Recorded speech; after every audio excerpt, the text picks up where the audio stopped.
दो माह के आंसुओं का जन्म है ये यूजीसी रेगुलेशंस, इक्विटी रेगुलेशंस। चाहे वो आईआईटी हो, आईआईएम हो, एम्स हो, सेंट्रल यूनिवर्सिटीज़ हो, कॉलेजेस हो, स्टेट यूनिवर्सिटीज़ हो, कहीं भी किसी भी ऐसे क्लासरूम और कॉरिडोर्स के अंदर किसी भी और दलित, बहुजन, पिछड़े, अति पिछड़े स्टूडेंट की जान नहीं जानी चाहिए कास्ट डिस्क्रिमिनेशन के चलते। उनको सदियों से हिस्टोरिकली, स्ट्रक्चरली वंचित रखा गया है शिक्षा से, संसाधनों से, बराबरी से। तो उस वर्ग को बचाने के लिए अगर कास्ट बेस्ड डिस्क्रिमिनेशन स्पेसिफिक है तो कास्ट एमिलियोरेशन के लिए या उनके इम्पैक्ट से वो इम्प्रूव करने के लिए भी आपको स्पेसिफिक गाइडलाइंस बनानी होंगी। दो माह के आंसुओं का जन्म है ये यूजीसी रेगुलेशंस, इक्विटी रेगुलेशंस। 2019 में एक पब्लिक इंटरेस्ट लिटिगेशन जो सुप्रीम कोर्ट में फाइल हुआ, उसमें उन माओं का जो स्टेटमेंट था और जो दर्द था वो एक स्टेटमेंट में झलकता है। वो ये है कि what happen to our children must never happen to any student again. जो हमारे बच्चों के साथ हुआ वो किसी और स्टूडेंट के साथ नहीं होना चाहिए। 2012 में जो एडवाइजरी की तरह लाई गई गाइडलाइंस थी यूजीसी की, और जो टूथलेस टाइगर की तरह इस देश में एक अभी लागू है, और सुप्रीम कोर्ट ने कहा कि इंटरिम रूप से जब तक 2026 की गाइडलाइंस को स्टॉल किया जाता है या स्टे किया जाता है तब तक वो लागू रहेंगी। उन्होंने उन गाइडलाइंस को, या जो 2012 की जो रेगुलेशंस हैं, वो यूनिवर्सिटीज़ एडमिनिस्ट्रेशन एक वॉलपेपर की तरह देखती हैं। कुछ डेटा मैं आपके साथ साझा करूंगी, अभी अंजलि ने भी आपके साथ साझा किया। 2019 से 23 के बीच में 1060 कंप्लेंट्स यूजीसी को प्राप्त हुई कास्ट डिस्क्रिमिनेशन की। 98 स्टूडेंट्स ने सुइसाइड किया 2018 से 2023 के बीच। और यूजीसी ने लोकसभा में दिए गए एक डेटा के अनुसार 118.4% राइज होता है, जो कि कास्ट बेस्ड डिस्क्रिमिनेशन और उससे रिलेटेड कंप्लेंट्स का डेटा बताता है। सेंथिल कुमार 2008, बाल मुकुंद भारती 2010, रोहित वेमुला 2016, डॉक्टर पायल तड़वी 2019, दर्शन सोलंकी 2023, मुत्तु कृष्णन जीवनंतम 2017, मनीष कुमार गुडोलियान आईआईटी 2011।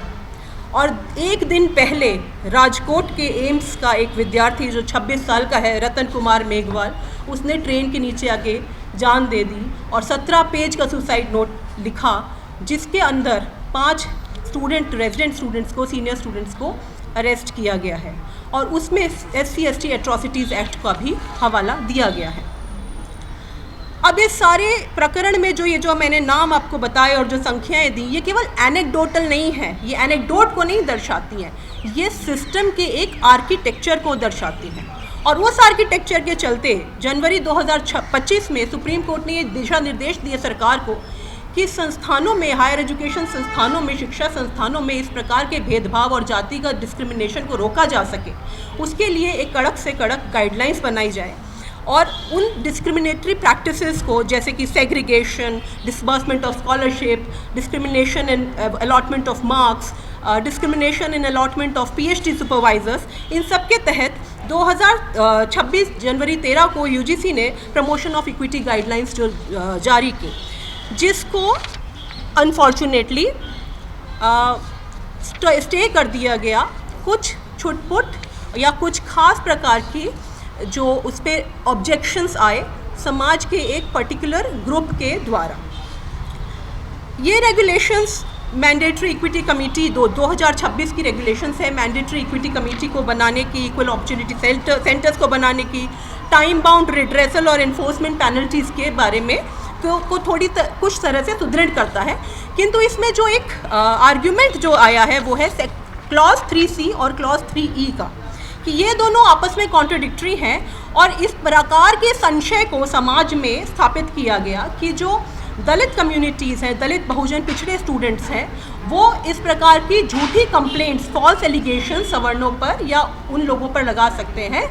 जिनको इनसे डर है, जो सदियों से इस प्रकार के भेदभाव करते आए हैं। अब इसमें जो सबसे बड़ा प्रश्न है वो ये है कि रूलिंग क्लास और द रूलिंग डिस्पेंसेशन और the groups who represents the ruling dispensation,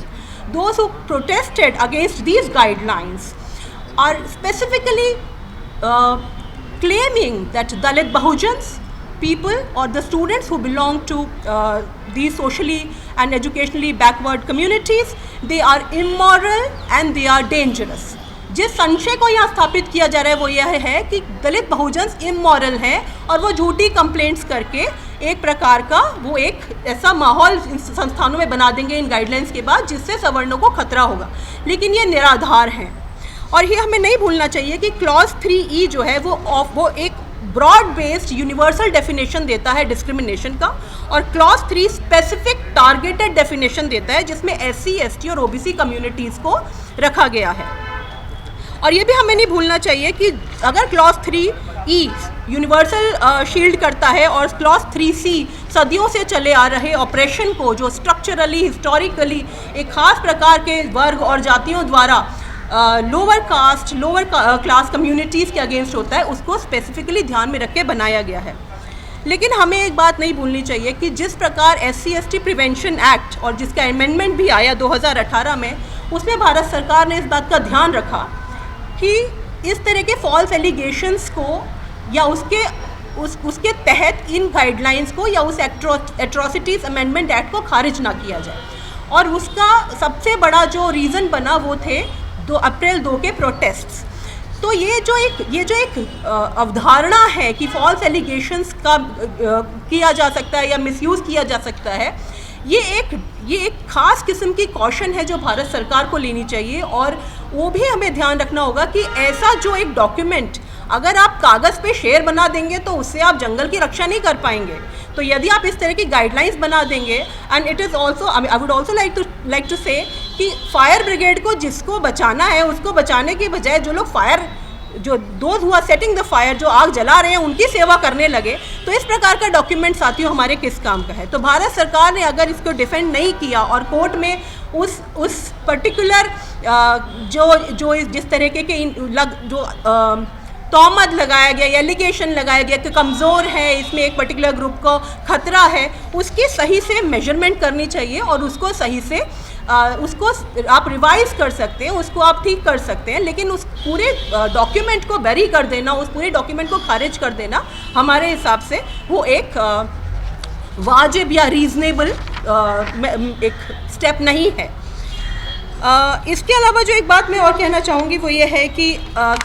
अगर आप इसमें इस तरह के प्रकरण डाल देते हैं कि अगर आप इस तरह के एलिमेंट्स को हम क्रिएट कर देते हैं कि फॉल्स एलिगेशंस लगाने का या मिसयूज़ होने का डर हो सकता है, तो यहाँ पर हम बचाएं, तो अगर हम एक जनरल स्पीशीज़ या जनरल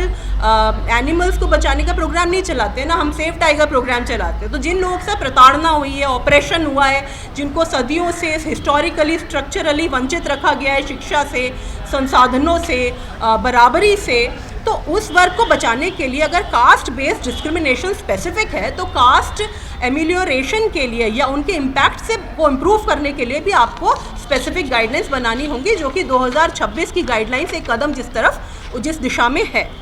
अब एक जो बात हमें और जो मुझे लगता है खटकनी चाहिए और इसका हम विरोध भी करते हैं कि 6 साल लगे डॉक्टर पायल तडवी और रोहित वेमुला की माँ को इस लड़ाई को लड़ने में सुप्रीम कोर्ट में, और फिर ये गाइडलाइंस एक ड्राफ्ट के फॉर्म में अभी आई और उसको यूजीसी ने 2026 में गैजेट करके नोटिफाई किया। लेकिन प्रोटेस्ट के अंदर 2 दिन के अंदर, जब सवर्ण प्रोटेस्ट करते हैं या कुछ खास किस्म के वर्ग प्रोटेस्ट करते हैं, तो 2 दिनों के अंदर वो सुनवाई हो जाती है और उसको स्टे कर दिया जाता है। तो ये बहुत बड़ा प्रश्न उठता है, ये संशय उठ सकता है, और ये दलित बहुजनों की एक मिली जुली एक उस तरह का हमारे को एक डर भी है कि किसका दुख, किसकी तकलीफ़ को ज़्यादा अहमियत दी जाती है और किसे शांत रहने को कहा जाता है। ये जो इम्बैलेंस है इसमें ये नज़र आता है कि 6 साल की लड़ाई और उससे भी ज़्यादा अगर कहें तो 2012 से 26 तक इतने लंबे समय से जब हम एक रेगुलेशंस को निकालने के लिए कोर्ट उसमें डायरेक्शन देते हैं, वो ब्यूरोक्रेसी का अपना स्वतः चालू किया जाने वाला या ऐसा कोई अपना एक ऐसा स्टेप नहीं है जिसे ब्यूरोक्रेसी ने खुद इन गाइडलाइंस को लाया, कोर्ट की डायरेक्शंस पे हुई हैं। तो ये हमारे को लगता है कि एक बहुत बड़ा इस तरीके का सवाल है कि किस प्रकार से ये जो इम्बैलेंस है ये नज़र आता है कोर्ट की प्रोसीडिंग्स में। और ये भी हमें नहीं भूलना चाहिए कि डोमिनेंट क्लास या डोमिनेंट कास्ट के इंटरेस्ट की प्रोटेक्शन जो है वो किस कीमत पर हो रही है, उन दलित बहुजनों के कीमत पर, उनके अधिकारों और उनके राइट्स के कीमत पर, उनके उस ऑपरेशन को चलाए रखने के डिमांड के कीमत पर। तो मुझे लगता है ये बहुत ही हद तक एक बहुत इम्बैलेंस्ड स्क्यूड जो है दर्शाता है हमारे सरकार के अटेम्प्ट्स को। इसके अलावा जो मैं कहना चाहती हूँ वो ये है कि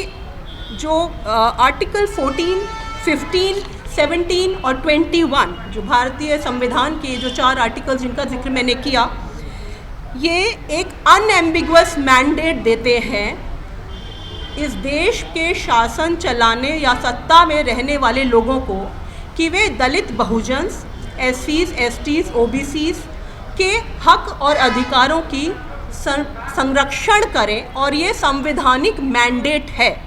लेकिन ये गाइडलाइंस अगर उसी दिशा में एक कदम है तो ये एक बहुत लंबे समय से वेट किए जाने वाला और एक बहुत लंबे समय से जिसका हमें इंतज़ार था उस दिशा में एक छोटा सा कदम है। तो ये हमें नहीं भूलना चाहिए कि ये एक ब्यूरोक्रेटिक इनिशिएटिव नहीं है, बल्कि जो स्ट्रक्चरल फेलियर हुआ है, ये गाइडलाइंस उस स्ट्रक्चरल फेलियर को और उस हिस्टोरिकल ऑपरेशन को का निदान और निवारण करने की ओर एक छोटी सी पहल है। रोहित वेमुला ने अपने डेथ नोट में लिखा था, my birth itself is my fatal accident. I would like to say that the UGC equity regulations in their deepest intention are an institutional answer to that sentence. A declaration that no student's birth should determine their fate within the walls of a university that the Republic of India funds and calls its own. Bharat में किसी भी university में जिसे हम अपना कहते हैं, जिसे हम पब्लिक मनी से फंड करते हैं, किसी भी ऐसे इंस्टीट्यूशन में, चाहे वो IIT हो, IIM हो, एम्स हो,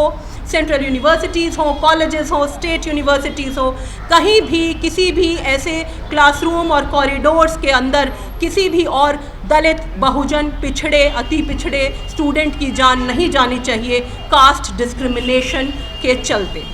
मैं और ये भी कहना चाहती हूँ कि यदि आप भारत की यूनिवर्सिटीज़ को सही में फ्री करना चाहते हैं तो उसे सबसे पहले इन हायरार्की से फ्री कीजिए, इन स्ट्रक्चरल इनइक्वालिटी से फ्री कीजिए, जहाँ हर विद्यार्थी, चाहे वो किसी भी तबके का हो, समुदाय का हो, धर्म का हो, जाति का हो, लिंग का हो, भारत की कोई भी भाषा बोलता हो, किसी भी प्रकार का परिधान पहनता हो, वह फ्रीली वहाँ एजुकेशन ले सके, अपनी भागीदारी कर सके और उस यूनिवर्सिटी से पास होके भारत का एक वो सिटीज़न बन सके जिस पर भारत को गर्व हो, भारत में रहने वाले हर समुदाय को, हर व्यक्ति को गर्व हो। जय हिंद दोस्तों। दस्तक की आपसे गुजारिश है कि अगर इसको बचाना चाहते हैं तो नेशनल दस्तक को सब्सक्राइब करने के लिए रेड कलर के सब्सक्राइब बटन को दबाएं, फिर बेल आइकन की घंटी दबाएं। नेशनल दस्तक को बचाने के लिए बहुत ज़रूरी है कि हर खबर को शेयर करें, लाइक करें, कमेंट जरूर करें।